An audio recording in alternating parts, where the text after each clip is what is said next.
A woman moved into a new apartment building. Being someone who deeply preferred quietness to focus on her work, she was very pleased with the space. However, after just 1 week, someone new moved into the apartment directly above her. From that moment on, her peaceful days came to an end. Every evening during the late hours, the sharp clack, clack, clack of high heels pounding against the floor echoed from above, accompanied by the annoying, scraping sound of chairs being dragged around. She went upstairs multiple times to knock on the door and remind them, but the neighbor upstairs merely brushed it off with a nod, and things went right back to how they were. The accumulating frustration caused her insomnia, stress, and constant irritability. One day, she recounted the story to a longtime friend, intending to find someone to complain to and vent her anger. After listening, her friend did not join in blaming the neighbor but simply asked her one question. "Do you know why that clicking sound drives you so crazy?"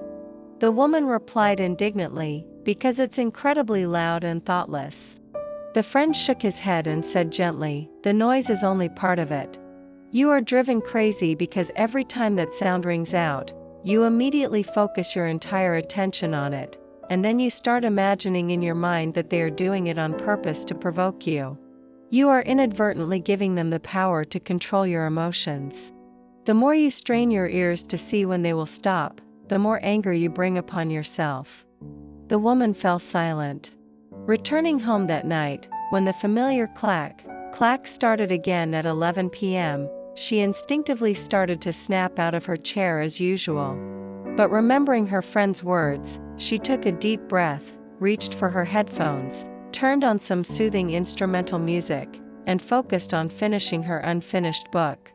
After just 3 days, she realized she could no longer hear the high heels. It wasn't because the neighbor upstairs had stopped, but because her mind no longer bothered to open the door and let that noise into her heart.